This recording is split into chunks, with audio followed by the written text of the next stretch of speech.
brothers and sisters of the left-hand path. I'm J.S. Garrett, and I'm here with my good friend VK Jehannum, and we're just doing a surprise live tonight to talk about some fun shit.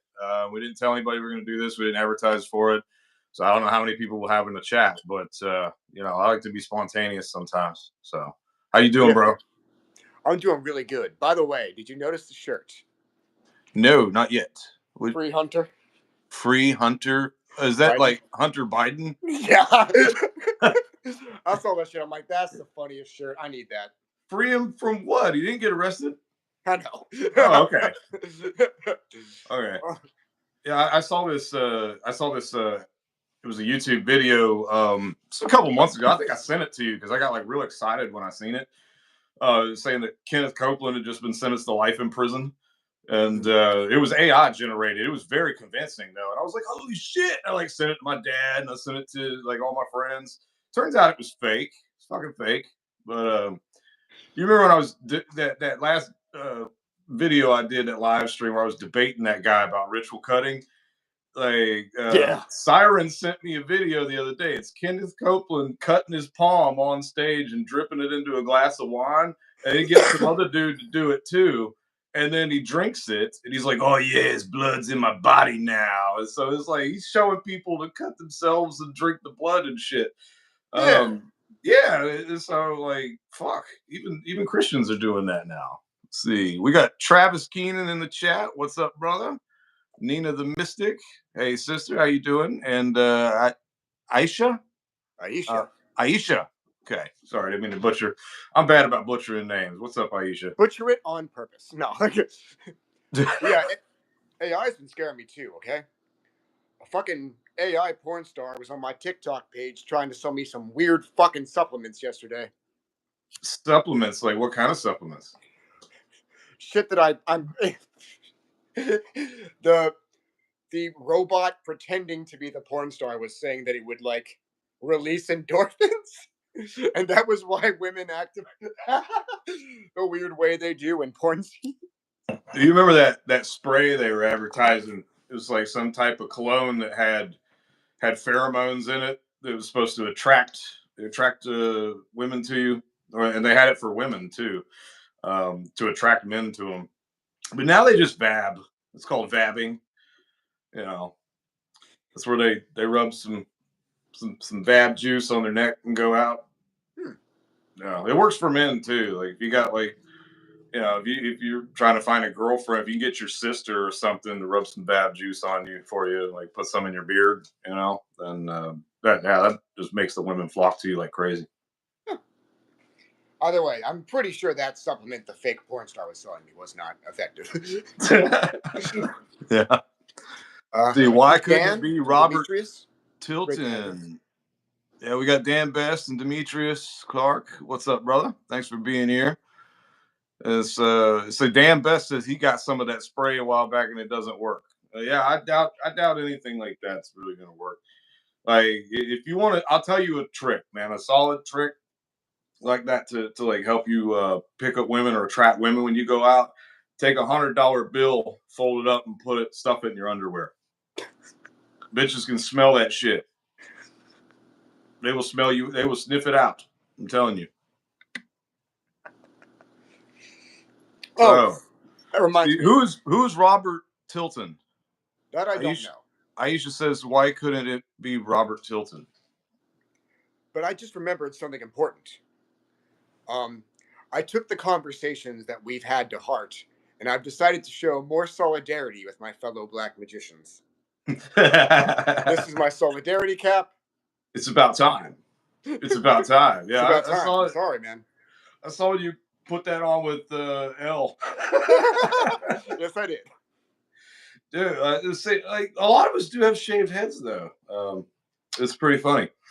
So yeah, you've joined the bald white black magicians club. The bald white black magician. Yeah. Hey, now you talk to me about this. We don't use hurtful words like bald anymore. Okay. Oh, is that a hurtful word now? Okay? What should we replace? Impaired. Can we just say, like, I don't know. What's another word for bald? Follically impaired.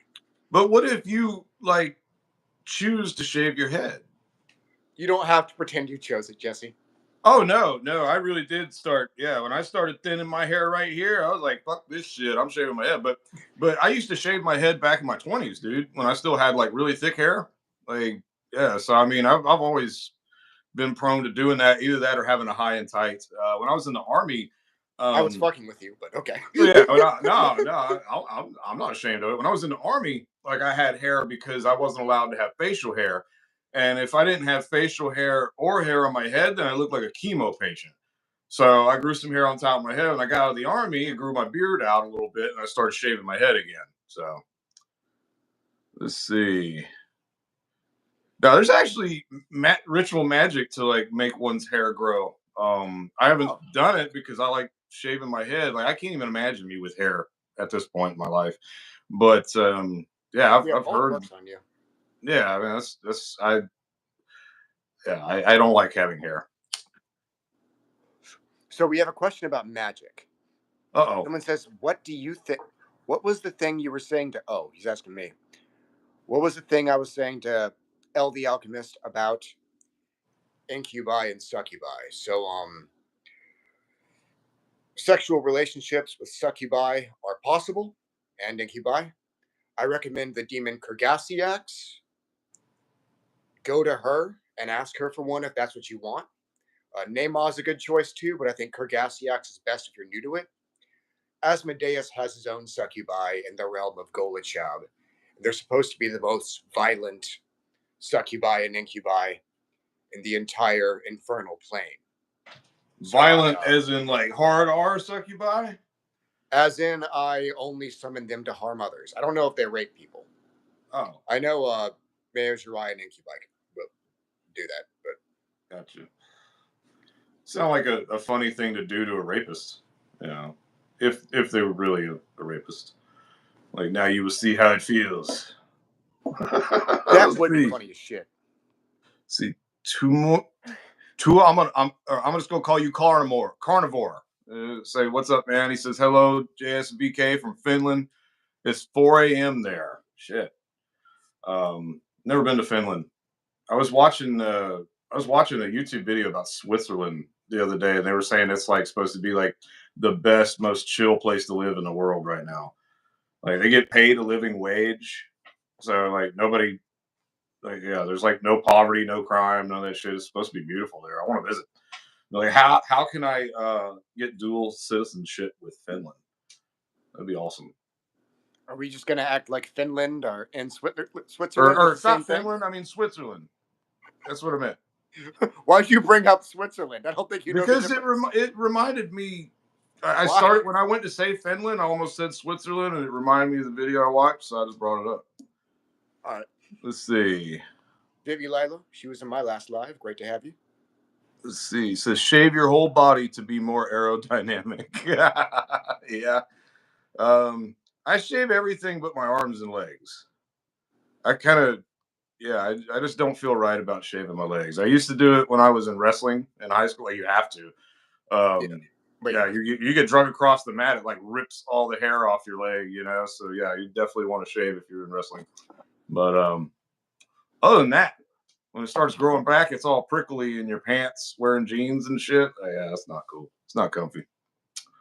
So yeah, this is a surprise live, guys. We didn't really plan this, other than talking about it earlier. If you guys have any questions, we all do Q&A. You can ask us anything on here, especially pertaining to magic or weird stuff. Or you can even ask personal questions. I don't care. I can always choose not to answer them. Let's see. Temple of the Draconian Flame says that he's been working with Belial and he's been really helping him write his book. Good for Oh him. yeah, yeah. That's I a didn't good know one he to was good help for you with writing. something like that. I mean, he helps give presentations. So yeah, anything like that where you're presenting something, I would think he'd be excellent to work with. See, Jared has another question. Says, would either of you be able to heal potentially third stage kidney failure? I was just thinking of emailing both of you one at a time, but since you are both live, I wanted to ask. It's possible. I'll say it's absolutely possible. We've healed some pretty crazy stuff, even together. Yeah. You and I did a healing ritual for a guy, a mutual friend, like 2 years ago, 2.5 years ago. And last time it wasn't, they had like an abscess in their stomach. It was like a really bad infection. We thought they were going to die, or there was a high risk of death or sepsis. And they were also diabetic. So they contacted me not very long ago, be like, "Hey, you remember whenever you and VK did that healing ritual for me? Well, I'm not diabetic anymore." He said he went to the doctor and they told him he could throw his insulin away. He didn't need it at that point. So, I mean, I don't know if we did that or what, but I've never heard of diabetes just disappearing. Yeah, I didn't know he had diabetes, but my healing spell does tend to fix problems I don't know are there sometimes. Yeah, Like your hands, remember? yeah, yeah. Yeah. This hand's still doing good. Determined it was a blocked blood vessel, Mm. and it was actually right here in my forearm. And so, like, just through using like acupressure and things like that, I was able to like get the circulation to improve too. But yeah, my hand was swollen. Every morning I'd wake up and my right hand would be swollen. And you did that healing ritual for me, and it was, I think it was the next day I woke up and for the first time in forever it was not swollen, and my hand actually ached, like every little joint in my fingers and knuckles, like it ached like a motherfucker for days. I like put it in a heating pad and things like that, and then once the achiness subsided, I haven't had that problem with my hand anymore, and I don't even think you were trying to fix that, were you? It was like you're doing a ritual on my broke ribs. Yeah, it was either that or the. Well, I did the ritual over you 3 times, Yeah. twice for the ribs and once for the bronchitis, and then Yep. the hand I didn't even know about healed. Yep. Yeah. It was Yeah, we like a might be able to bonus do. healing. Yeah. So the soonest I would be able to cast the spell would be the 11th.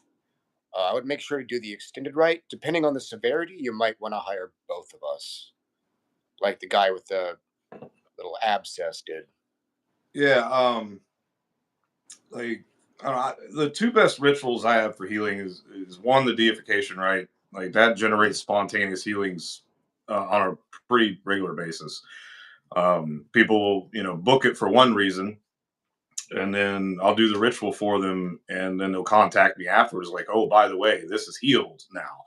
And so what it does is it gives your body the energy that it needs to heal itself. That's the way I look at it. And then I have another one that is working with Raphael specifically for healing, like it's a very targeted ritual. But both of those work good, and I could definitely say VK's right.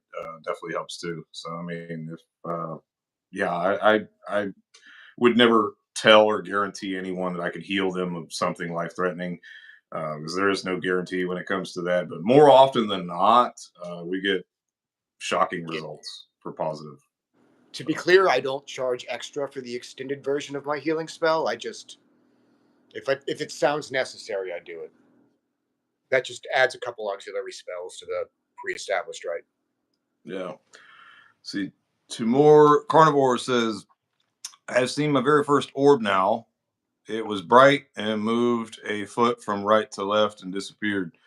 Yeah, that's always cool to get those on camera. A lot of times I won't even see them, when I'm doing the ritual, which I have my eyes closed periodically when I'm doing rituals too, even when I'm like on my feet outside and stuff. But you go back and watch the video, and you're just like, holy shit, that went right in front of my face, and I didn't even see it, like when I was standing there. But one of the coolest ones I've got on film, I was doing. It was a podcast with Connie Willis, the co-host for Coast to Coast AM. It was like her personal podcast, and I did a live ritual with Suntala on there. And afterwards, someone that caught it sent us a video clip in slow motion of this fiery blue orb like flying across the altar, and it was leaving like a fire, like a trail of fire behind it. It was really cool looking. One of the best orb videos I've ever seen. I've got another one where I was doing a deification rite, and an orb came floating down across into the circle across the fire from me, and then it kind of like floated. It was going up and down through the fire, and then got right up in my face, and I was like, "Whoa!" Like I didn't see anything, but I felt like like a massive amount of energy hit me, like something stepped in the circle.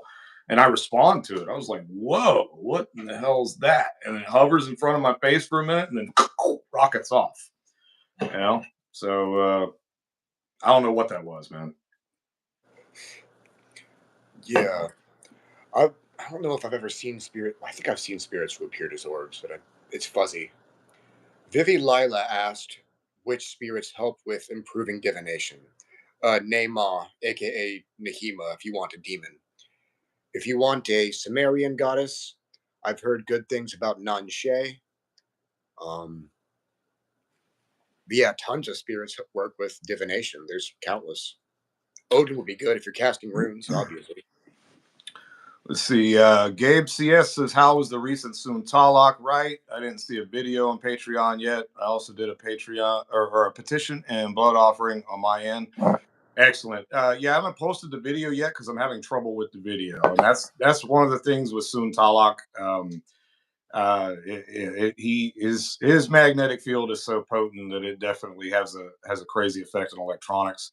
I made a post on Patreon letting people know that I'm having someone work on the video for me to get it to hopefully uncorrupt the file and get it uploaded. And you know what? If I can't do that, then I'll end up redoing the whole ritual because I always include the video. So I mean, if I have to refilm it, then guys, whenever I go to summon Suntalak, I'm putting the camera like really far away. I have to like wear a microphone or something so I can set it up because yeah, we're having technical difficulties there. But the ritual went great. It was awesome. Let's see. Dan Best. I used to do a lot of healing rituals for my. I'm assuming you're talking about your brother, bro. Says I don't do them anymore because I think his time is almost up, unfortunately. Well, that is unfortunate if that's the case, but definitely wouldn't give up. You know, I would never give up on something like that. Let's see. Temple of Draconian Flame. Question for JS.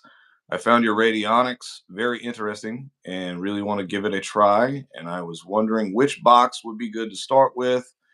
And I see Become a Living God has a book on the subject. Yeah, I haven't got to read the book on that yet, but yeah, probably the best machine that I would start out with. I mean, my favorite one personally is the Vampire Box, and I like using that in conjunction with this one right here, the amplifier that I can plug into the Vampire Box. But just the basic wishing machine is what I would start out with. You know, you can do anything with that type of box, like absolutely anything. You can use it as a vampire machine. You can, yeah, it's very universal. So that's what I would go with, just our standard basic machine. And yeah, you're probably going to experiment with that and then want to buy the rest of them. Like I've got like 30 of them now piled up around my house. I've like ran out of places to plug them in.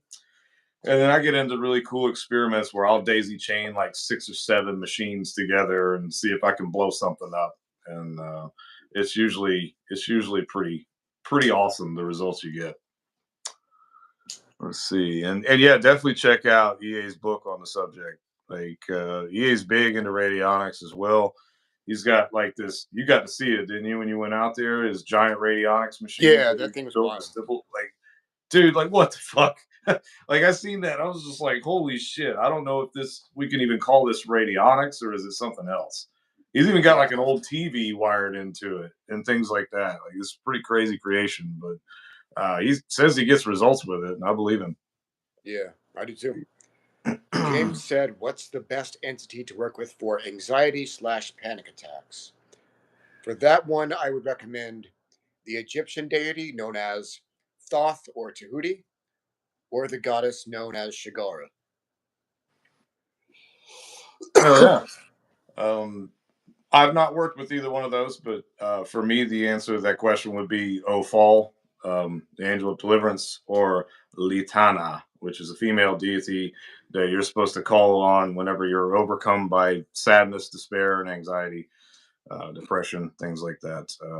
And yeah, I've gotten excellent instantaneous results with both of those entities multiple times from multiple people. So I guarantee you um, that you'll get results with them.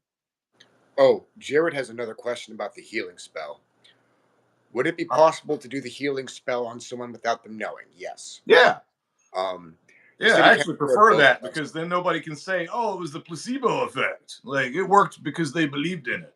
Like, no, if they didn't know you were doing it and they were spontaneously healed, then fuck placebo. It has nothing to do with it. That's measuring real results there. So yeah, I prefer to do it on somebody without them knowing. Like Yeah. a lot of people that hire me to do it for family members. They're just like, oh, they're super Christian. They would never consent to this, but I don't want them to die, so I'm doing it behind their back. I'm like, yeah, I'm cool with that. I don't care. Tell me what time they go to sleep. Tell me what's wrong with them.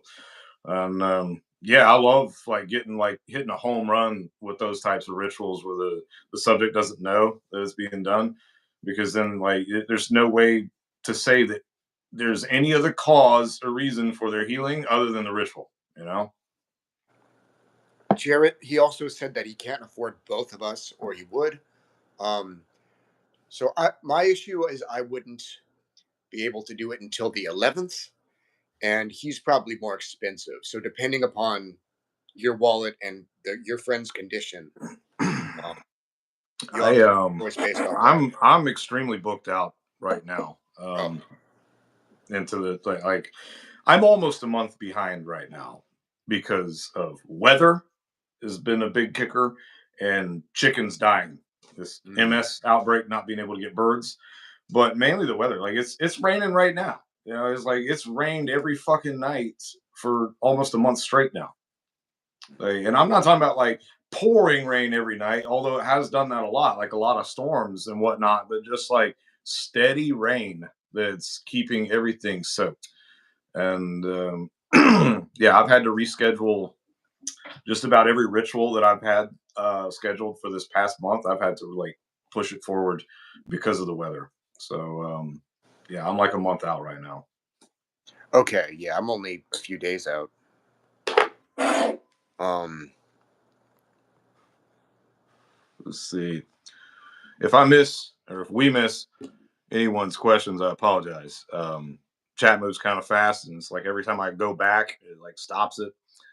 Let's see. Gabe CS says, when I evoked Sum Talak for the very first time and gave a blood offering, I had this warm and hot feeling on my back as if I was sitting in a hot car with leather seats and 100-degree weather. Yeah, I can see that.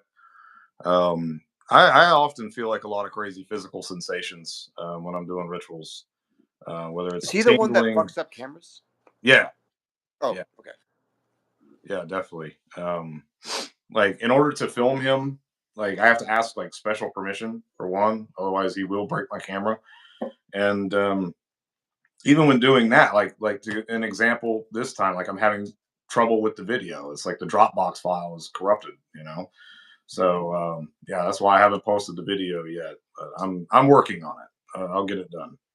And if I can't get the video to play ever, then I'll redo the ritual and refilm it. So Daniel has a question. He says it's for you.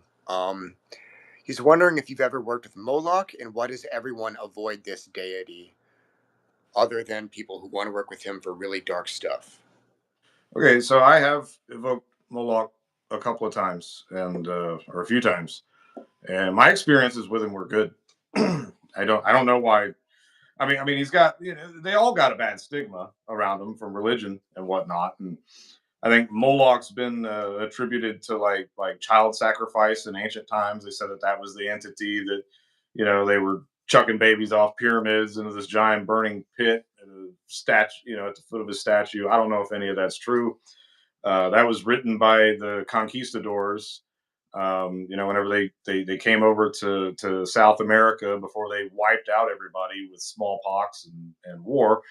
Um, they went back and they told stories about the horrific evil rituals that these people were performing Mm. of child sacrifice and things like that, to like build to get the rest of the country to back them for going in there and genociding everybody. So I mean, who the fuck knows if any of that's really true or not? But Moloch is a real entity, and I've had good experiences with working with him. Very very intense energy, got results from the rituals.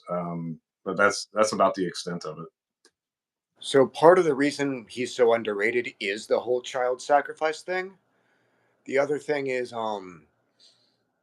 there isn't that much information about him. Plus, um, the satanic community really only started paying attention to the Cliffoth in recent years. Prior to that, the Cliffoth was extremely underrated because everyone was focused on the Goetia or the Ducante hierarchy. And Moolok, of course, being the one with the least information about him out there, and being only one of the two rulers of his sphere, he winds up getting overlooked solely because of that. You know, James Anthony's in the house. What's up, brother? Says, hi guys, VK, I'll have to reach out to you for a health ritual. Which James is a friend of mine. Yeah, it was. I won't talk about his personal stuff on here, but yeah, it's a difficult case. So definitely, maybe you could help with that, bro. Let's see.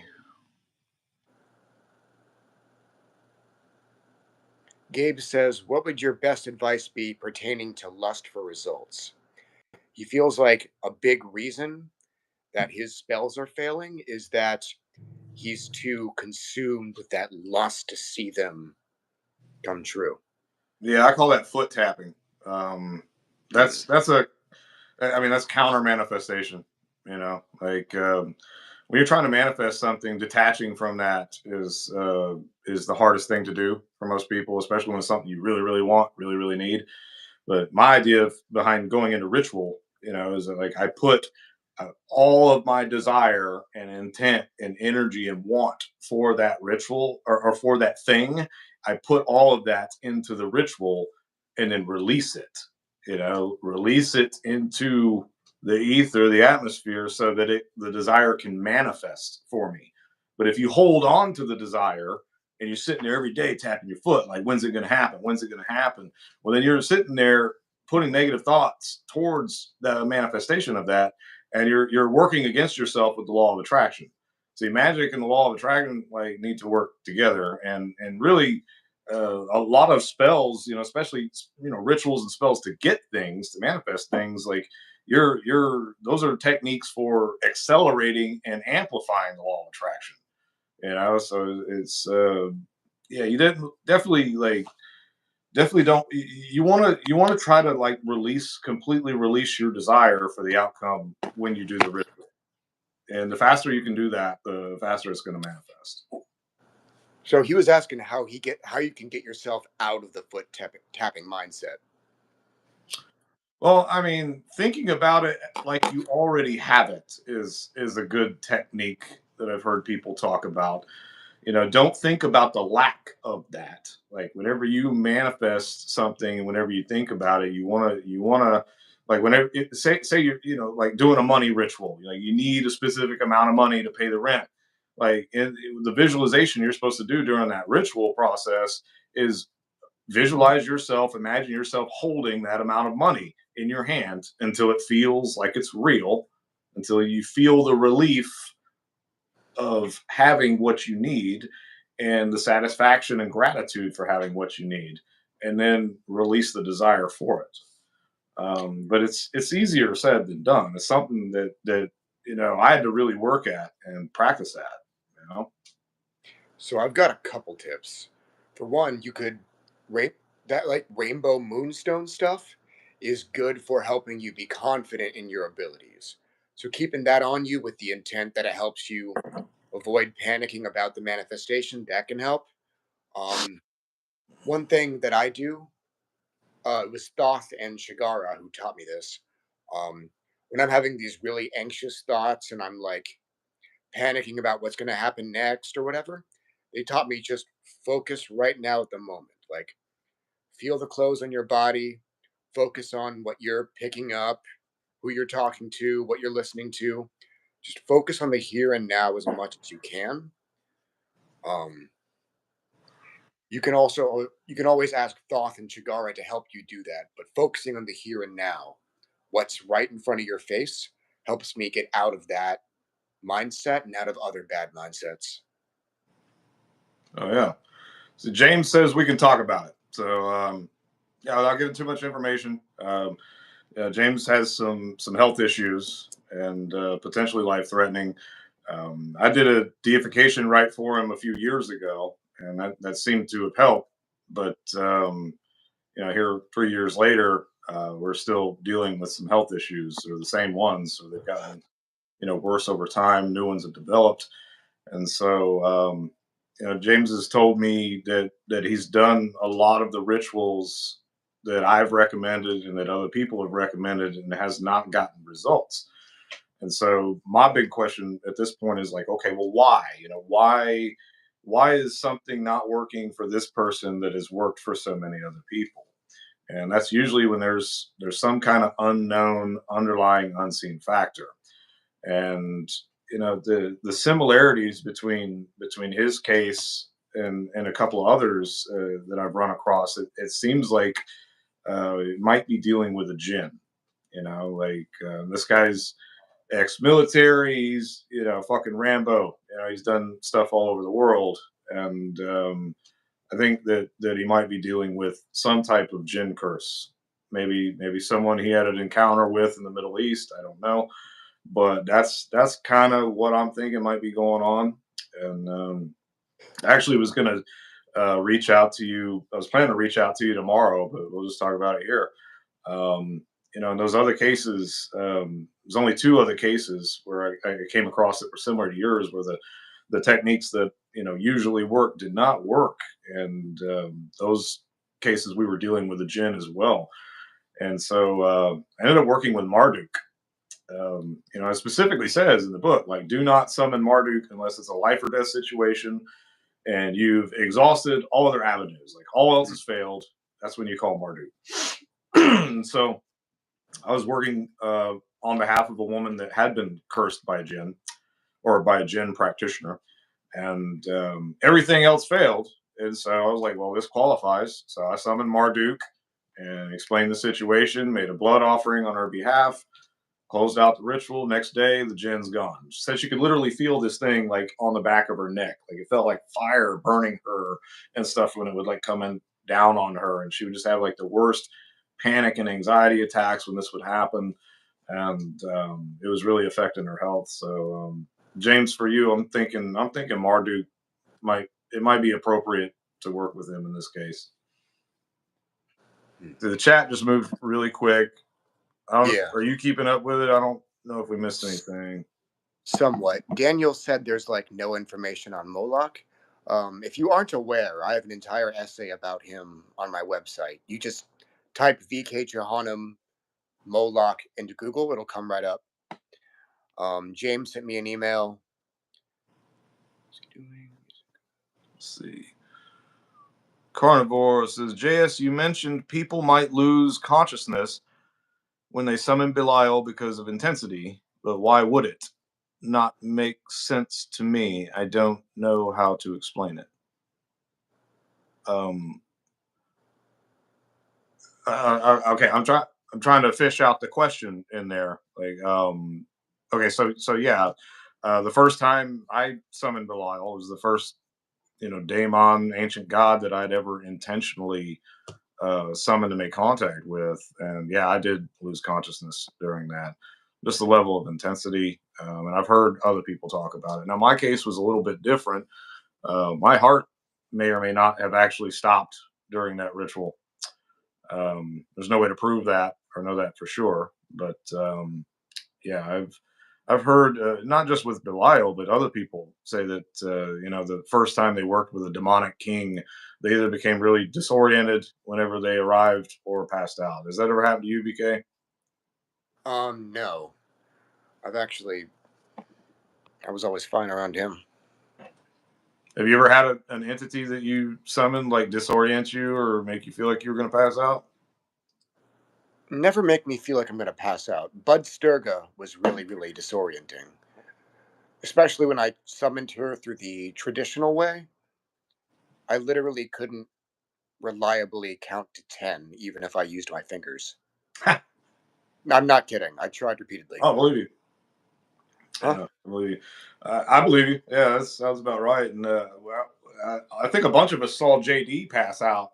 He was doing a fucking live stream ritual with Belial. in his temple. He's got like candles and shit, fire burning everywhere, and he's like laying on the floor talking, and you can hear his cell phone and his house phone just blowing up. People watching the live are trying to call him and wake him up because they're afraid he's gonna like set the temple on fire, flop it around on the ground. But JD don't fucking remember any of that, man.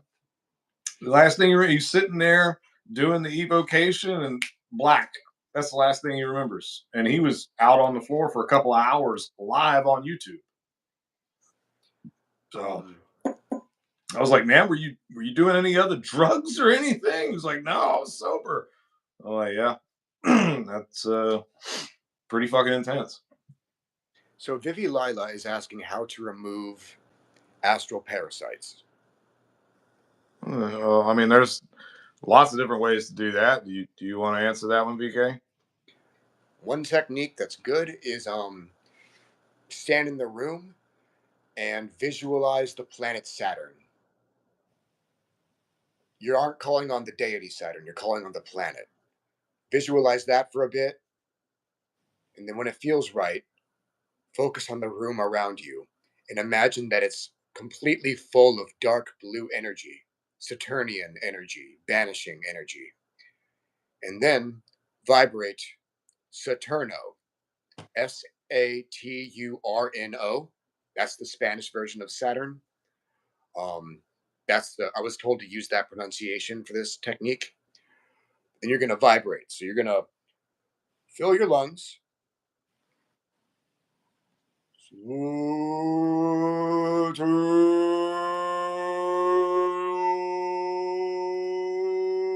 Until your lungs are empty.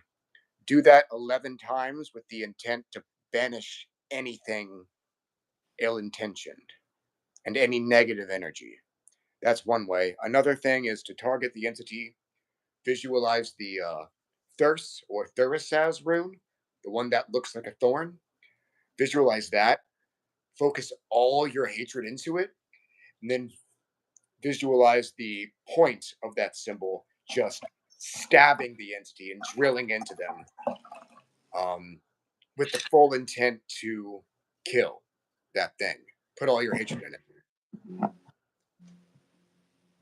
Cool. Those some good techniques. I usually use exorcism. Like I'll start with an exorcism and then an evocation of an entity to kill the parasite.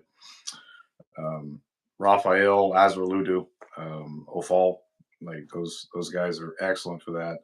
And if you know you have a parasite attached to you, like they're kind of like like something that sticks to you. To me, like as my astral sight, they look like a grub worm with tentacles coming out of it. A lot of them, and they'll latch on to somebody and then like dig into them and then manifest physical illness a lot of times. And I'll pronounce the exorcism against the parasite directly, followed by an evocation of a daemon of protection that can actually kill them. You know, I mean that's what I usually do, but there's a lot of different techniques for it though. What's the difference between telepathy and the gift of clairaudience? Well, telepathy is you're specifically hearing someone's thoughts. Clairaudience, um, well, telepathy is either hearing someone's thoughts or knowing them. I've only done it a handful of times. Or being able to project your thoughts into someone's head too, you know. Yeah, that's a thing too. Yeah. Or clairaudience is where you can hear spirits talking. That's what I understand it. Yeah, clairaudience is just hearing spiritual sounds. Now they too can cross. Like you can experience clairaudience and telepathy at the same time, where you're actually hearing the thoughts like it's a voice in the room. That's always confusing because everyone who's experienced it, including me, thought the person was talking out loud. But telepathy and clairaudience don't necessarily always happen at the same time. Let's see, Heather Martin's in the house. What's up, sister? Glad you could be here. Star Ruby's in the house. Hey, sister. Thank you for being here. Let's see. Aisha says Raphael is amazing. Angels are evil, to be honest. Demons are so much nicer. Sometimes, yeah. Let's see. Let's see. Hey, now we caught up on the questions, dude. I'm gonna turn my thermostat down real quick. Go It's ahead. getting hot in here. I'm gonna have to take my shirt off here in a minute. Yeah. So the person who was asking about telepathy was asking how to control it. I don't know anybody who can control it really. I've only done it by accident a few times. I did it on purpose once. I sensed my grandma's age, um, which really surprised her. But Yeah, Siren and I have been experimenting with telepathy using radionics. Like I've got two radionics helmets, and we'll plug them in. You know, one into the input and one into the output, and sit across from each other. And I'll take a deck of cards. She'll wear the helmet that's plugged into the output, and I'll wear the helmet that's plugged into the input. And then I'll pick a card. I'll look at it, visualize it. I'll set it face down on the radionics plate, on the input plate, and then sit there and try to project that specific card directly into Siren's mind. And the first time we did it, it was 50% success. Like half the time she guessed right or was able to receive the correct card. There's other times where it was like there was one that was like three of hearts and she said two of hearts, you know, so she was like getting close to it. But yeah, we think if we practice that a lot, then we'll eventually get to where we can do it without the radionics machines helping us. And we already do it subconsciously all the time anyway. Like I'll think something and then she'll say it, she'll blurt it out, or I'll blurt out something will pop into my head and I'll say it, and she'll be like, I was just fucking about to say that, just thinking that. And so it seems to happen like whenever you're not trying, I guess, whenever you're not thinking about it. And according to that book, Telecult Power, like everybody has the ability to receive communication like that. Everybody has the ability to. Supposedly, like there's these little like nerve endings all over your brain that we don't even know what they're for, but like yeah, I'm sure anyone you spend a lot of time around, you'll have that happen. Like you start to get in sync with each other and what they're thinking, and somebody will think something right before someone says it. It's like it's something that we do naturally and unintentionally. So yeah, I mean, the best thing you could do to hone that is practice it. Like working a muscle. um, L is here, which means I'm going to put the bald cap back on. What's up, L? What's going on, Great brother? to have you, man. I'm showing solidarity. Yeah. You should shave your head for real, bro. Nah, Think I look about good like this, man. Think about it. Nah, you look so good with the bald cap on that I think you look even better with a real shaved head. Tiromir said, sorry, I'm picturing myself now. Tiromir said that I've grown up a lot since he last saw me. And of course, he says that while I'm wearing a bald cap to make fun of bald people.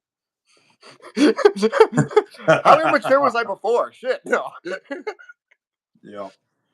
Let's see. Heather Martin says, when I speak to spirits, there are no words or not any words, just thoughts. Do you ever communicate with no words? Yeah. Yeah, absolutely. Especially working with primal spirits, like animal spirits. It's like it's like they'll give you an image followed by an urge and an emotion to go with it. It's like you're feeling what they are communicating to you versus hearing it in words. So I know what you're talking about, Heather, and yeah, that's quite often how they communicate. Yeah, I've had that happen before, where they kind of wordlessly communicate. You said that you never hear words. Just wait. Like getting the speaking without words is what comes to you more naturally. Hearing words, that will come later. Just keep practicing. Oh. It's different for everybody. Like we all unlock different abilities in different orders. I think in pictures mostly. It's weird. Always preferred words. Pictures and emotions. Like, I don't know. I mean, if I'm sitting here contemplating something or brainstorming, I'm not talking to myself in my head with words, like having a silent conversation with myself. It's just thoughts, pictures, and emotions. I don't know. It's really difficult to describe, but I know what you're talking about, Heather. Elle said, "Join the cult. Shave your head." Yes. Hey, what's the? Is it? Which wave of feminism is it that's shaving their heads right now? Is it 4B? Probably Swerfs. Is it 4B feminism, like fourth wave, fifth wave? Oh yeah, 4B. 4B is doing that. Yeah, where they're I know shaving some their heads. Swerfs do it. That's fucking. Yeah, that's hilarious, actually. Go ahead. We didn't want you before this. No. Yeah. It's always the people that no one wants to breed with that are bitching about contraception and abortion and stuff like that. Aisha had a hawk fly down and drop a branch directly in her hand, and she made a wand out of it. That is awesome as fuck. That's one of the coolest things I've ever heard. Yeah, yeah, that's pretty badass. I had a hawk drop me a rabbit once.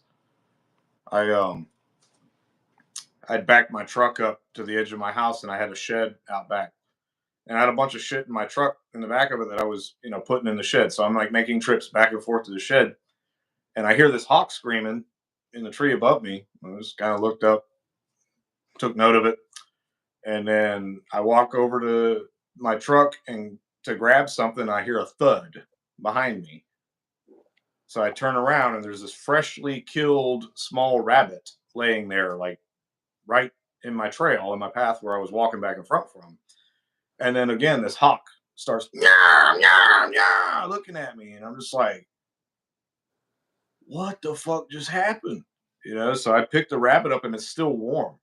Like it had a puncture wound on each side, on each of its sides. Like it grabbed it and killed it at the same time instantly, like dug its claw into the heart and lungs. But yeah, it gave me this rabbit. And so I ate the rabbit and harvested all of its bones and feet and things like that to use in my rituals. But that was pretty cool. A hawk dropped a fish from its talons on top of his truck as he was driving down the road by a lake. That's pretty cool. Yeah. Never had that. How the fuck to interpret that, but that's cool. Yeah. I saw a hawk flying. This was a couple of years ago by a lake. There was a hawk flying and he had a fish in his talons that was like as big as he was. It was like this huge fucking fish. I'm like, how is he even carrying that thing? It's so big. So yeah, that's cool. That's definitely something I would pay attention to. Oh, it makes sense. You know how you stab a voodoo doll to hurt a person? Yeah. It could be kind of like that, where the hawk is giving you its food. Like someone is giving you something. Maybe it's the animal spirit behind the hawk. Maybe it's some entity related to a hawk. But I'm guessing that represents you being given a gift by some type of entity. Yeah. Or quite literally a gift, period, just is food, like imagine if you're in the wilderness starving and a hawk comes and drops you a fish or a rabbit to eat for dinner. Is there like a way that you could commune with that animal spirit to bring you food in a situation like that? I think it's possible. I noticed when I was doing my animal path working, anytime that I would evoke an animal spirit in the area of the world where that animal actually inhabits, then I would have a random encounter with that animal, either during the ritual or shortly after the ritual. Now, if you were to like go to the North Georgia mountains and summon the master spirit of the penguin, then you're probably not going to see a penguin in the woods. But if it's an animal that lives in that vicinity, then you're going to attract it. I've actually used this technique when deer hunting. I developed this ritual and this incantation, and I went to a place with a crossbow during deer season in an area where I really didn't expect to see any deer. And I sat down and leaned up against a tree and I start speaking this conjuration. I actually lit some incense too and like did this little ritual to help me have a successful hunt. Within 30 minutes, I'm surrounded by deer. Two of them came from this direction, one came from this direction behind me, and then another one walked up in front of me. And I'm just sitting there, and these deer are like huffing and snorting all around me, and I'm just like, holy shit. So I picked out the best one and took the shot and brought home a deer for dinner. Elle has a question that I don't have an answer to.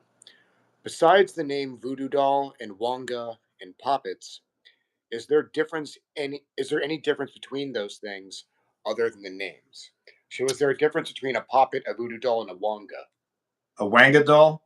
Wanga, I can't. No, the only difference is the system. You know, wanga dolls are from the voodoo Vodon system. And a wanga doll, like you're not, you know, a wanga doll is not like a voodoo doll. Like it's normally made out of clay or something like that. The wanga doll embodies a powerful Loa, and you do rituals with this wanga doll using it like an idol. You know, you can make offerings to it and things like that for specific things.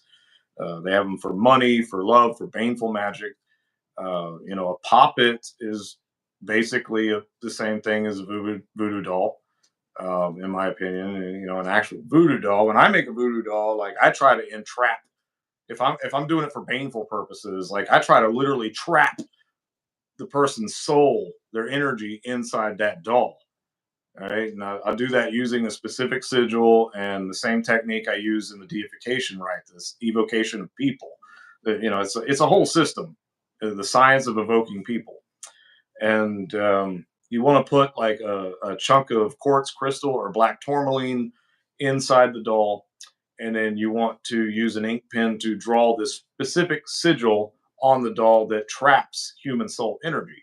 And you'll put it in the triangle, and over a period of days, I'll perform an evocation of that person, commanding them to possess the doll. And the more of that person's energy that I can trap inside that doll and contain with that crystal and that sigil, then the more of a fetish link I have to that person, the more that doll becomes quantumly entangled to my target. And so after doing that repetitively, then I have a very powerful fetish link that is quantumly entangled to a person. And if I shove a long needle up its ass, then they are going to feel it in real time. So this one's for you. You were asked if you have any experience with the work of N.D. Blackwood. I'm actually just got his book. Okay, so yes and no. All right, so Indy's a really cool guy, really interesting guy, and he and I are going to be collaborating to do some work here very soon. We're actually scheduled to talk in a few days. I participated in his group ritual that he had. God, time flies. I guess it's 3.5, almost 4 years ago now that he did this group vampiric ritual, and I participated with that, initiated into that. Since bought his book, Ira and I both are reading about that system and getting ready to do some work in that system. So yeah, I 100% recommend that. Like the dude's book is excellent. It's Droga, depending on how you pronounce it. But yeah, I have nothing but good things to say about that guy. Okay. He also asked for your thoughts about the Order of the Dragon. Have you ever heard of that? No. Yeah. Have you? Who's Yeah, the I don't Order of really the know Dragon? anything about either topic. Do what? I don't know anything about Blackwood or the Order of the Dragon. Oh, yeah. I don't know much about the Order of the Dragon. But I will plug the Order of the Serpent. They sent me this awesome, badass shirt with 3 demonic hellhounds. And they also sent me this banner of Belial. And they sent me several other articles of clothing, too.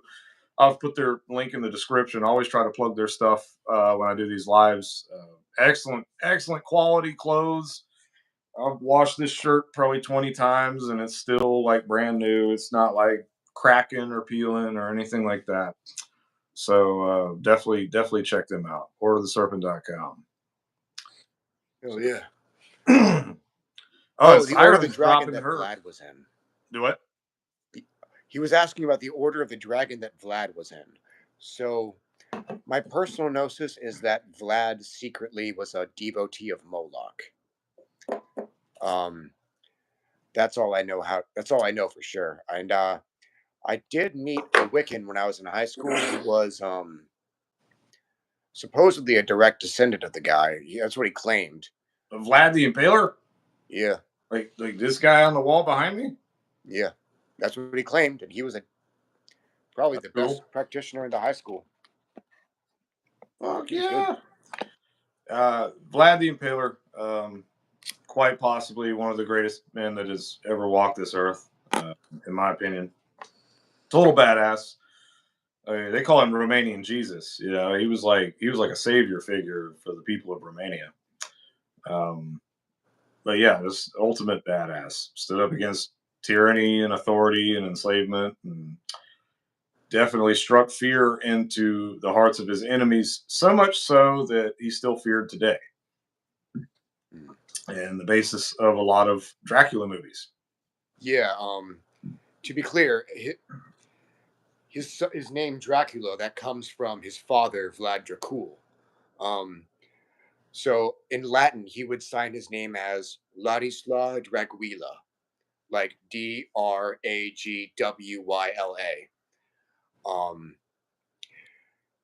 So if you ever meet him, his spirit, make sure you kneel, avoid eye contact, and call him Lord Dracula.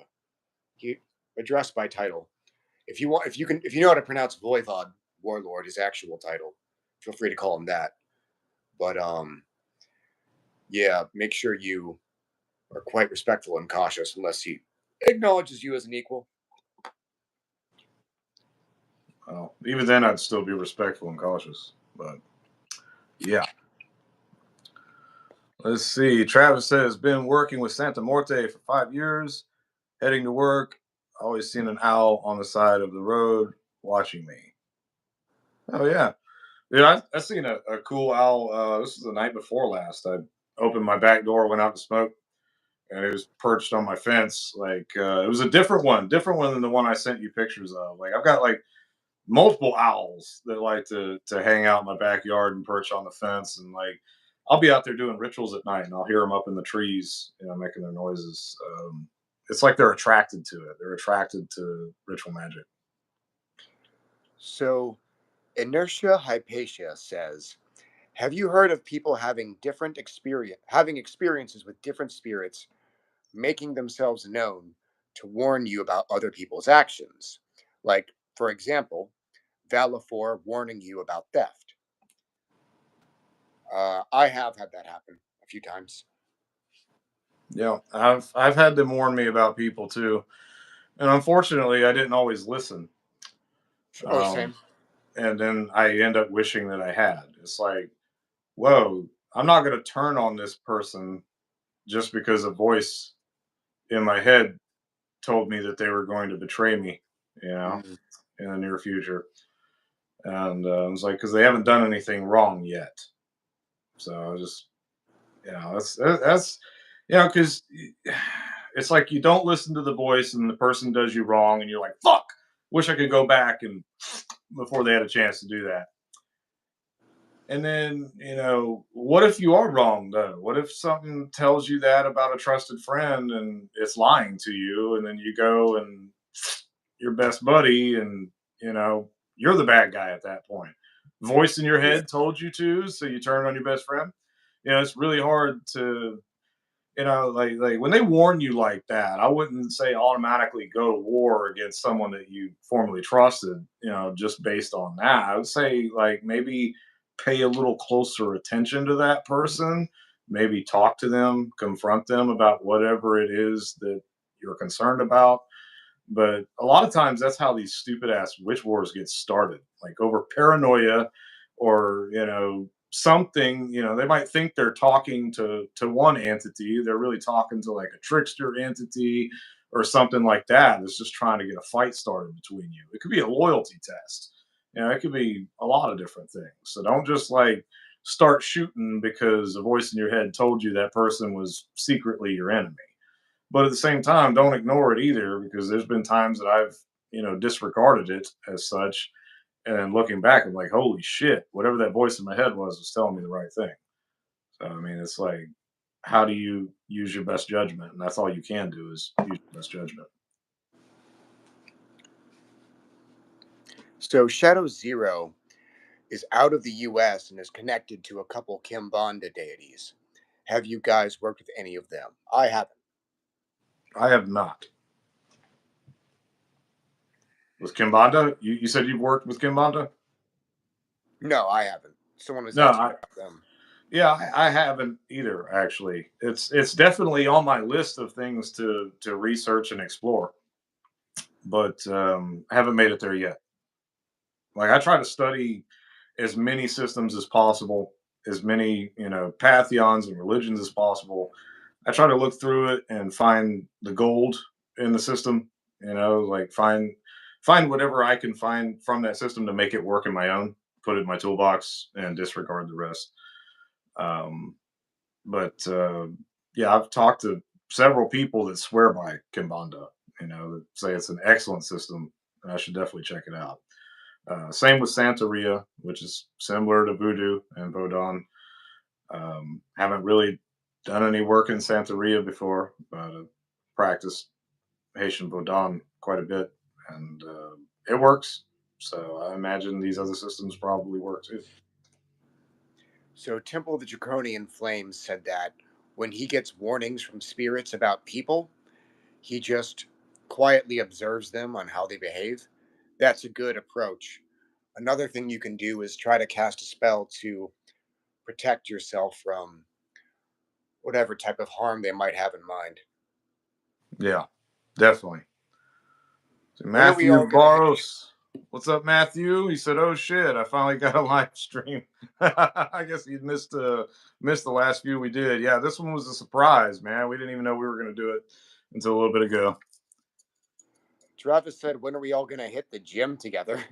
I guess when you guys move closer. I'm not sure I want to go to the gym with Travis. I've just Yeah, I know. I'd feel like a bitch working out I've next seen what to he that looks guy. like. I don't know about that. I'd feel like a bitch trying to work out next to that guy. He could, you and I could both just like hang on to a fucking Let him just lift us. Like, let him bench press us. I'm See pretty how sure well he we work could. out together.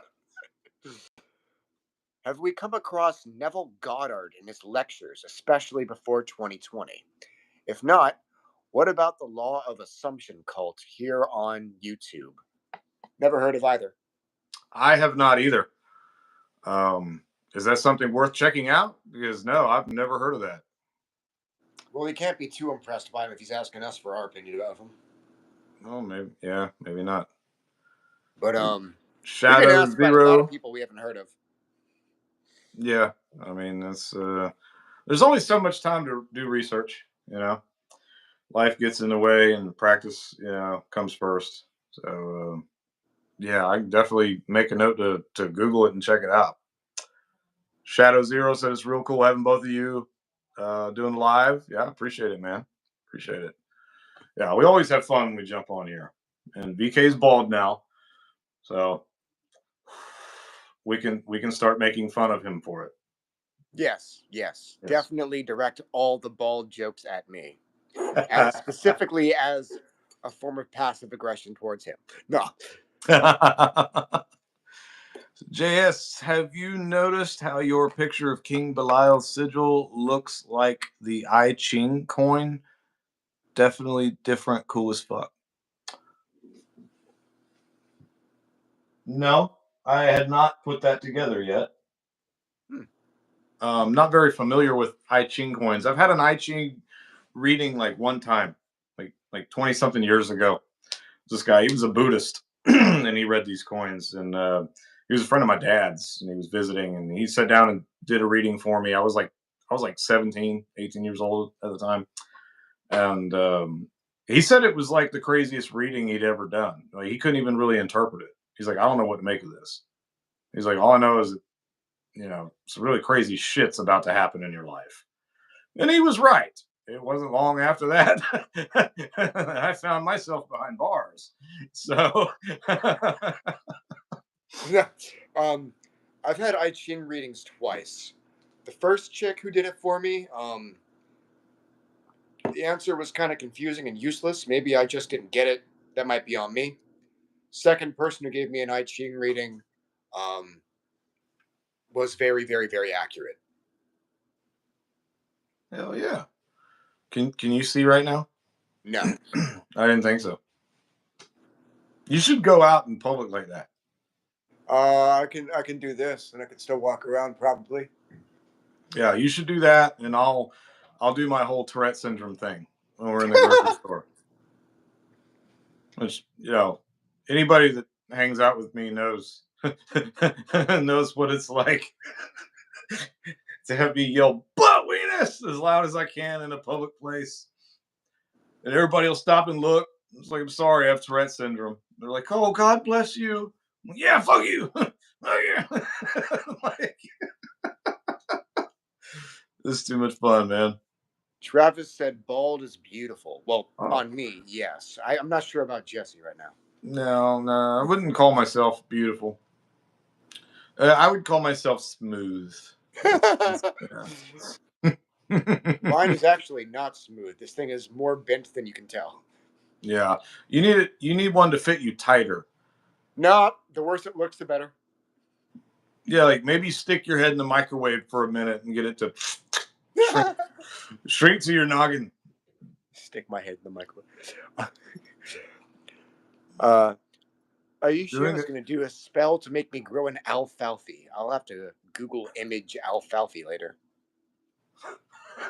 What's an alfalfa? That's where that is? Alfalfa from the Little Rascals, where he gets horny and his little pew pokes up. He's got like this little spike of hair that's laid down, and anytime he sees Darla, he gets sprung and he goes pew. Like imagine like a little pew, like just stabs through the bald cap. Yeah.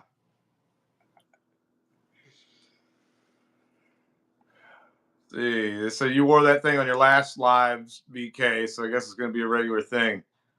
Anytime with a bald guy, probably. Yeah. See, the I-Ching was each of my bald friends once. Nah, like it's okay to be bald, guys. It's okay. Apparently, Petrocelli has grown his hair back, so I have to replace him with this here. Enoch? Enoch, yeah. Nah. Apparently, he's growing his hair back. No. Fucking traitor, Enoch. I'm gonna have to talk with him. Yeah, he told me. No, I see. He and I recorded a video like 3 months ago. We pre-recorded. It was on Skype, and he did like this live channeling that was really cool. And afterwards, like nothing recorded. Like Skype totally fucked us. The video just was not there, and so we did the whole thing for nothing. But he's supposed to be coming back on and doing another one. We're going to do a live together, so that can't happen. See, last time I did a live with Byron, I had to take it down because at one time or the other, one of us was always froze. Like if I was talking, he was froze, and vice versa. I think that happened when you and Elle did the live the other night. You guys were freezing a lot too. So hopefully we're not freezing up. Nobody's mentioned it, but yeah, it was a problem with YouTube there for a minute. I'm supposed to go on Enoch's live stream, not this weekend, but next weekend. Oh yeah. Somebody says Enoch looks like Vin Diesel. Like, yeah, he kind of does. I'm not on Facebook anymore. When I used to be, I'd see these videos, Enoch like squatting like 700 pounds. I'm like, dude, every time you do that, I clench my butt cheeks. Yeah, I was like waiting on you to blow your asshole out. Because you saw that. Did you see that video? It went viral like years ago. This dude was squatting like this insane amount of weight, and his asshole literally blew out and like came out of the bottom of his shorts. Oh! Like he had a full-on exploding prolapse right there on YouTube. Wow. Okay, I didn't even hear about that. That was insane. It was probably the worst thing I've ever seen happen to somebody, except for one other video. This is definitely the worst thing. This guy, he's playing guitar, all right, and he's serenading this girl, and she's filming him. He wrote a song for her. It was like a sweet romantic song, and he's playing the guitar, and then like he's sitting on this little stool, this little black stool, and at the end of the song, like the stool goes and drops down, and he's like, oh, and he drops his guitar, and he has to like, yeah, and this long metal rod went up his ass. And he had to like, yeah, pry himself off of it, and he just like flops over on the ground. And then he realized, like, oh my God, that thing just went like 6 inches up his ass. And like, can you imagine like you're in love with some chick, you write her a song, and at the end of the song you get skewered in the ass? Like, that's the worst thing I've ever seen. Next to the guy blowing his ass out doing squats. Never watching these videos. Fuck no. Oh God. Well, there's another video of a bullfighter. He gets flung off the bull, and the bull's chasing him, and he's running, and he goes to climb over the fence to get away from the bull. He's got like one leg over the fence, and the bull jumps, and his horn goes all through his pants and all the way up fucking Main Street. I mean, I'm talking like 10 inches of bull horn right up Main Street, and he just like flops over the fence. Why? Huh? Okay, why have you seen so many videos of men getting their assholes destroyed? I don't know. It just like I just came across them and it stuck out in my memory. What do you mean you just came across? No, you chose to watch these. Why? They were viral. Why is this what you do in your free time? They were viral videos, and I see the title. It's like, man gets skewered in the butthole by a bull. I'm like, I kind of want to see that, you know? And why? Like, just because it's so fucked up. It's like the worst thing I've ever seen. All right. What the fuck? James Anthony says, I told you that in confidence. LOL. Now he's fucking with me. Hey, you told me to talk about it. All right. I didn't say anything that I wasn't allowed to. Jimmy says that was a terrible time to jump into the live. Yeah, dude. See, Jared says, hey, JS, have you heard anything from JD? He's been suspiciously quiet, so I'm a little worried for the guy. Yeah, I've talked to him recently. He's doing okay. JD's kind of going through some personal growth, I guess you could say. He's taking a little break from YouTube right now, but he's okay. Y'all still friends and shit? Yeah. Really? Okay. I mean, there were some things that happened that I didn't want to talk about or make public. You know, like things that were said and done. But yeah, it's not like a public issue. What it boils down to is that he made a mistake, and that's all there is to say about it. Like, yeah, okay. I'm not saying anything else. Black Therion says the first thing he heard when entering the stream is JS saying the phrase "out of the butthole." This means the universe is at peace.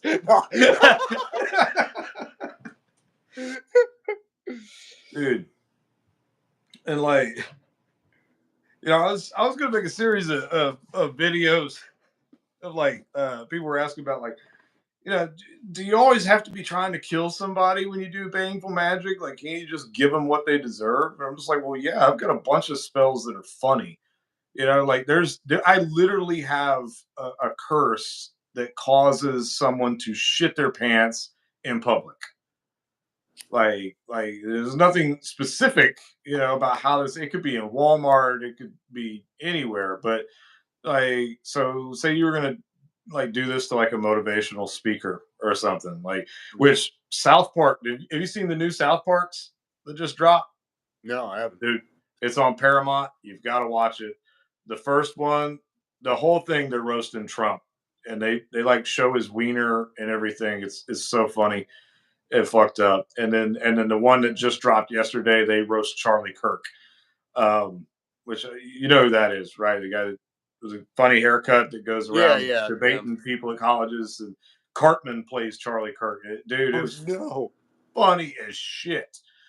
Um, but like say you wanted to like play a prank on somebody, you could totally make them shit themselves during like a live debate or something.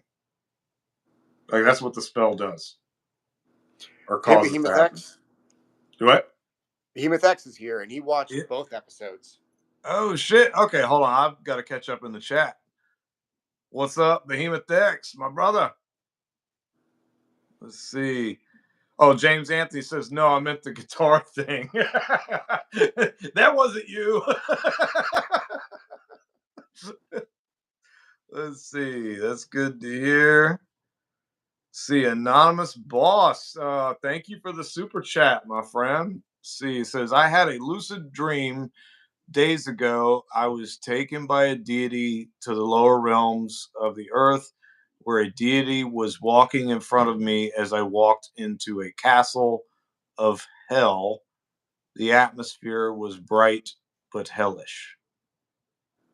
Well, that sounds intense. It sounds like a spiritual experience for sure. I mean, the fact that it was a lucid dream is what makes it interesting. Like I have weird, crazy dreams and stuff all the time, but it's like when you're lucid in the dream, like, and you take note and remember everything that happened symbolically in that dream. Yeah, I don't really know who that could have been or what the experience was about, but I would definitely try to figure that out and dig deeper in it. Lower realms of the earth. Like the inner earth. Hmm. Shoot, that could be an underworld plane easily. Yeah. Maybe it was the Norse hell. You called Like it a H castle of hell. H-E-L. Yeah. Um. Do you ever have daemons or deities speak through your inner monologue? It's a question Yeah. for you, VK. Yeah. That's how they usually speak. I try to shut my eyes, still my thoughts, and let their voice flow through me. Mm, that smells good right there. It's a cigar.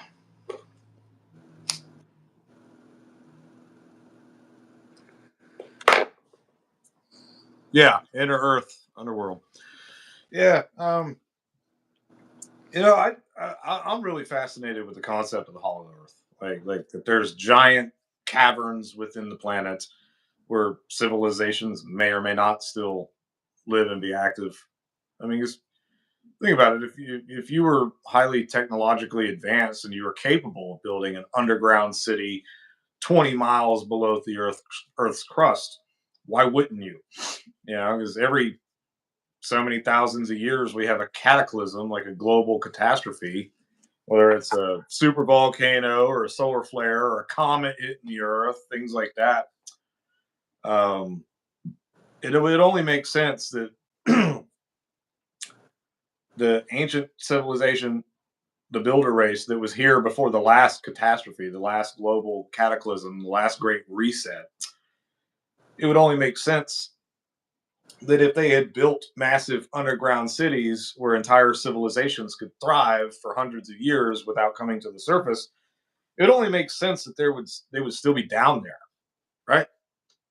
Like not to say that they can't come to the surface now, but like, why would you abandon that city? Why wouldn't you use it as a stronghold? Um, I just, yeah, I definitely think that, you know, a lot of the things we see that we call aliens probably aren't really extraterrestrials. They're probably intraterrestrials or creatures that live in the outer continents. You know, I think we're kind of on a reservation here, like a human reservation. You know, we were kicked out of the Garden of Eden, and we're sitting here under a dome, and we think the world is a whole lot smaller than what it actually is. Yeah. Now, what if the planet is like 100 times bigger than what we've been told that it is, and there's a lot more land masses and things that we don't know about, and advanced civilizations that live here on the same planet apart from us, and once in a while we have an encounter with them. Like, Yeah. So I've never looked into the larger Earth theory, but I do believe in the hollow Earth thing. The spirit I work with, called the Spider Queen, she told me that there are non-human, sentient, advanced beings living inside the Earth. Some humans have their DNA, and some humans have DNA from off-worlders. oh yeah. Let's see, the Axom says, "What was the demon over the Death Notes book? Would you ever do something like that again? Big fan. What's up?" It was actually 5 death gods that we you worked with and utilized to evoke into those death notes. Um, so it was 5 different death gods. One of them, we'll talk about Sizen, you know, the Aztec death god. I actually have an Aztec death whistle that's had Sizen evoked into it that I use in some of my baneful workings. Would I consider doing something like that again? Yeah. Um, I mean, it went well the first time. We made 9 of them. We sold them all, and I've heard back from everyone that bought one claiming that they work. So yeah, I mean, if I was going to do something like that again, I don't know if I would do it like on an individual basis or if I would make like another set of them. um, I guess it would depend on demand, like how many people were actually interested in it. You know. Let's see. Um, yeah, L believes in inner Earth beings as well, and he's asking if either of us have ever used a Ouija board in our evocations. I have, before I learned how to speak to them directly. It can work. I would advise enchanting the board to like make it easier to use and to keep unwanted entities from accessing it before doing that. But yeah, it works. The Excuse me. Goetic demon Murmur told me a long time ago that me and the 2 guys I was doing rituals with at that time should get a Ouija board made from obsidian. I've looked around for one, but I'm guessing I'd have to get that shit custom made if I wanted it. Yeah, I doubt you're going to find that on the internet for sale Yeah. somewhere. That would probably be really pricey Yeah. because you would need. I don't know. I guess you'd need like a CNC machine to do that, wouldn't you?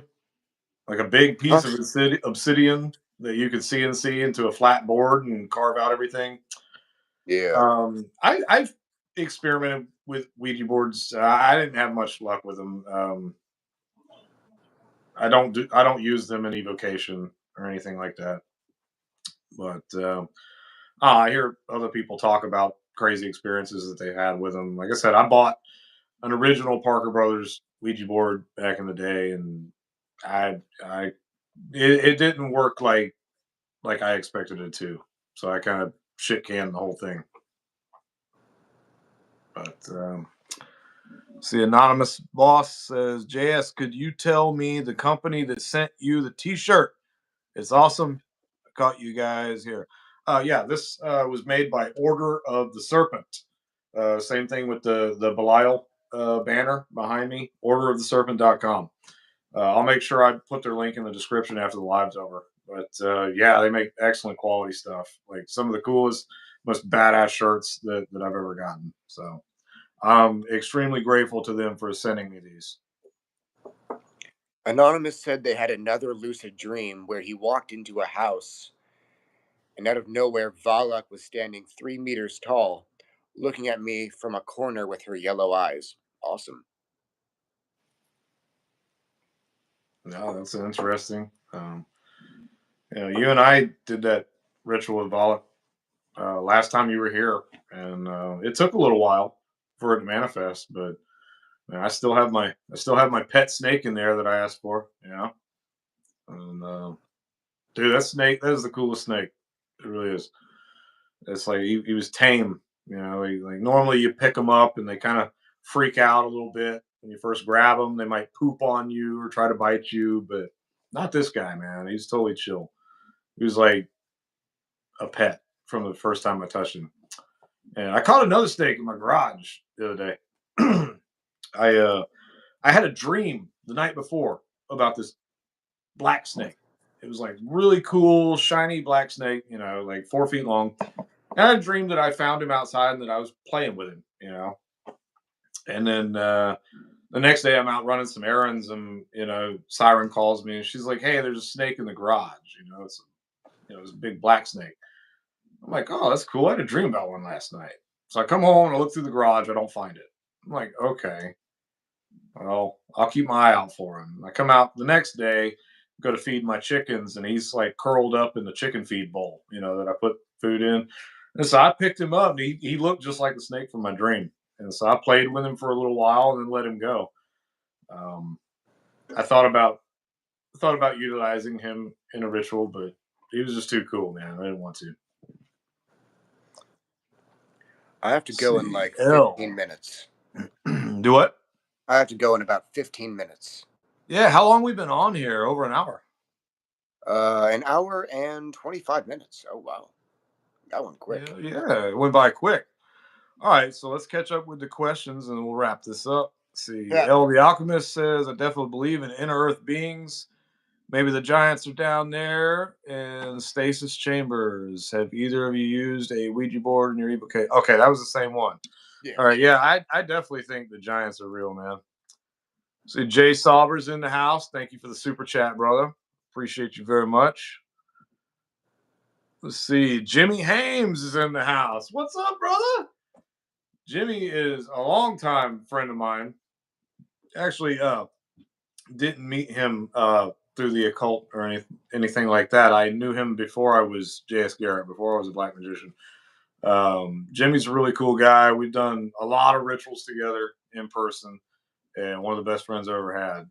Definitely got to give you a call when we hang up, bro. It's been too long. Thanks for checking in here. Let's see. Temple Draconian Flame. I believe there are multiple dimensions in the universe, kind of like, for example, how Marvel has, if that makes sense. I wouldn't be surprised. I'm pretty confident that that's true. Yeah. The idea of the multiverse is becoming more and more scientific fact. Like the more they discover, the more that it supports that theory. See, Anonymous Boss, thank you for the super chat again, my friend. Thank you. Said, "My other lucid dream was I walked into a house out of nowhere." Oh, you already read that one. All right. I'm reading the same comments that you were reading earlier. I got to catch up to you, VK. What we haven't read is the Black Flame a reference or related to Saturn, the Qliphoth, or something else? So, the Black Flame is a part of the soul created by Satan himself. Um, that's what allows individual thoughts, artistic creativity, magic, all that is made possible by that part of the soul that Satan gave us. Um, in my personal gnosis, Satan himself is almost like he's built almost like a giant black flame. Um, his realm is called Thamael, his Qliphothic realm. He took the fires of that realm and made the black sun with that. Then he made the black moon to help us process the light of the black sun. And then from there was the black earth and then black flame. Yeah. So, Jimmy, I'll actually be coming down to Georgia on Halloween. Two friends of mine, Knox and Tabitha, are getting married on Halloween. And it's going to be like a Halloween themed wedding, like where everybody dresses up. And so we were kind of determining, like Siren and I, like, what are we going to dress up as? And so I think I'm going to dress up like Martin Luther King.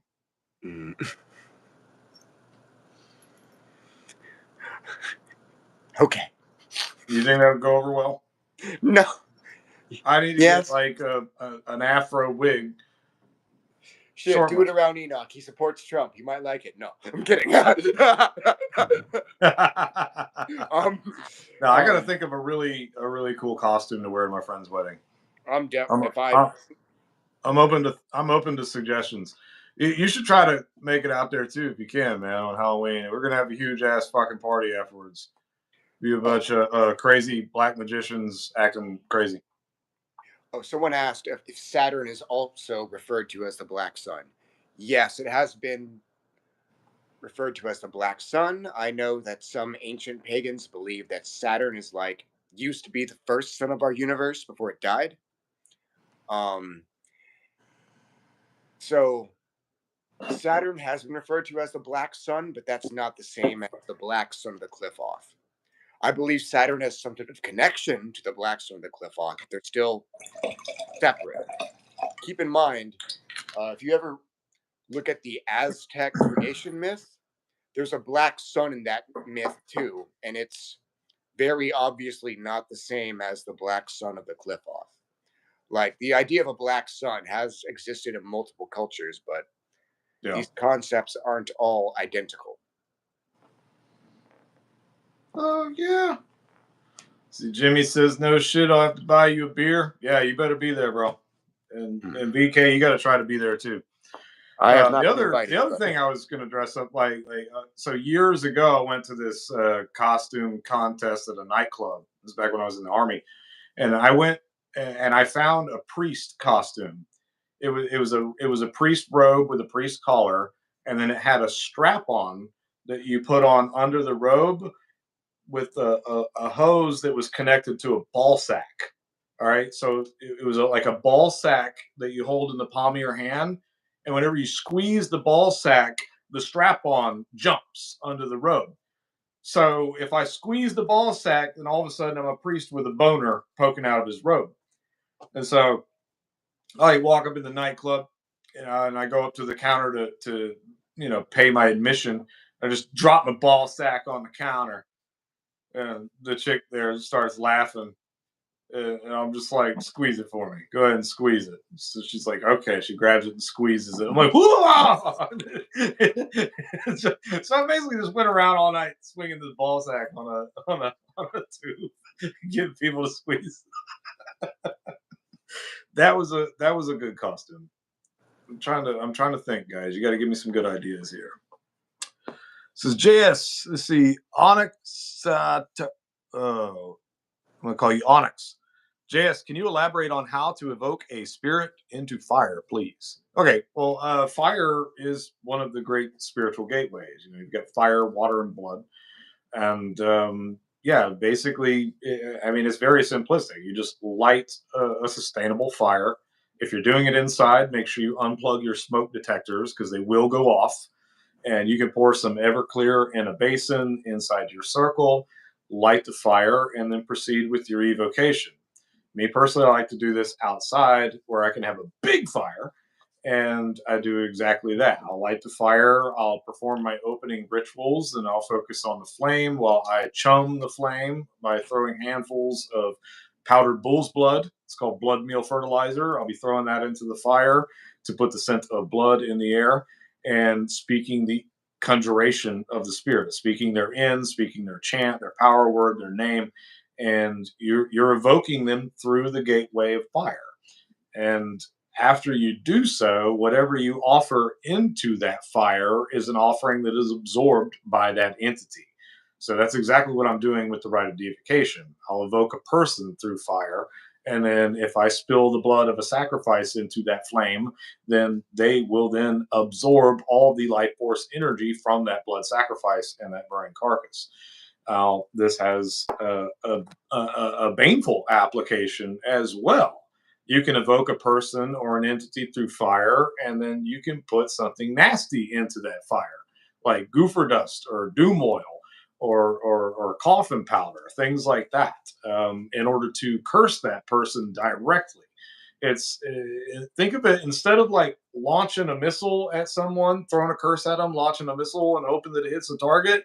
Instead, like you are launching an attack from within inside that person. You're evoking them and hitting them directly, or healing them directly, which is what I do with the deification rite. So, I mean, just the utilization of fire is excellent because it's not only a gateway, but fire also transmutates energy. All right. So if I summon a deity into the flame and I place an offering to them into that fire, then the fire incinerates that offering and transmutes that energy into a type of energy that can be fully absorbed by that entity. And that's one of the most powerful forms of magic that I know how to practice. That's what I do for my clients. I hope that answers your question. Yeah, it does.